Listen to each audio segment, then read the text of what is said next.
Hey,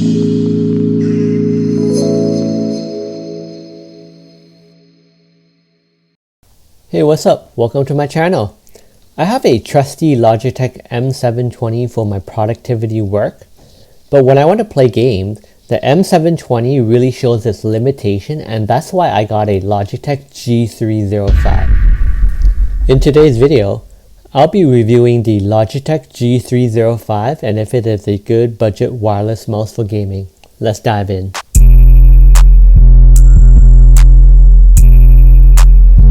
G305 is constructed with plastic material that looks generic, but it also doesn't show fingerprints easily. I find the mouse is small and it feels light at about 99 grams. And one thing to keep in mind is that the weight is not evenly distributed throughout the mouse, so you'll feel the bulk of the weight mainly on the palm area of the mouse. And this is due to the fact that the AA battery is located directly under this plastic cover. And moving on to the left and right button, which feels solid and has a nice clickiness to it. And in between the two buttons is this rubberized plastic-like material that offers some resistance and doesn't feel too cheap when you are scrolling on this mouse. And below the scroll wheel is a DPI cycling button, which has a LED light to indicate which DPI setting your mouse is currently set to. So by default, green light means a 400 DPI, white light means 800 DPI, orange light means 1200 DPI, and purple light means 3200 DPI. And the two side button here located is for shortcut, and by default these shortcuts are set to forward and back for your browser. Let's go over some of the features of this mouse. This mouse will support Windows, Mac OS, and Chrome OS, and all the connection will be handled by a USB dongle.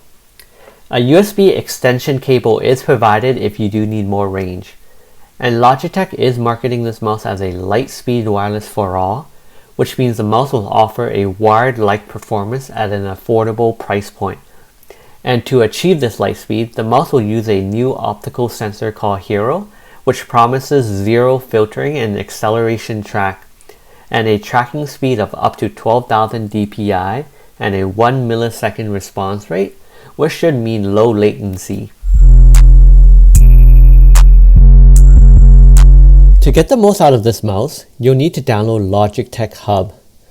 Logitech Hub will allow you to change the DPI setting from the default setting and to configure all the way up to 12,000 DPI. And if you want to configure the two side button, your option is limited to certain actions such as pause or launching an app. And finally, you can create a game profile for a game so that the mouse can perform certain actions such as reloading the gun. This mouse is primarily used for gaming, and its performance was surprisingly good for a wireless mouse. The tracking performance was always capable of handling any games I played without any noticeable lag, and the DPI cycling button quickly became one of my most used shortcuts, which I learned to love and is thankful the feature is not a software option only. Here's what I enjoy about the Logitech G305. Matte finish plastic, which is great for reducing fingerprints. Battery life up to 250 hours and can be set to endurance mode to preserve battery. Mouse perform like a wired mouse. Conveniently placed DPI button. Different color for different DPI settings. Scroll wheel has a nice grip to it. Customization through Logitech Hub. Mouse is able to be used for both hands. And finally, affordable pricing. The side button is not well placed. The plastic built material of this mouse feels cheap. The mouse feels small overall. The mouse uses a AA battery and is not rechargeable. This mouse has been out for a while now. There are better choices and newer ones out, but they also do cost a lot more.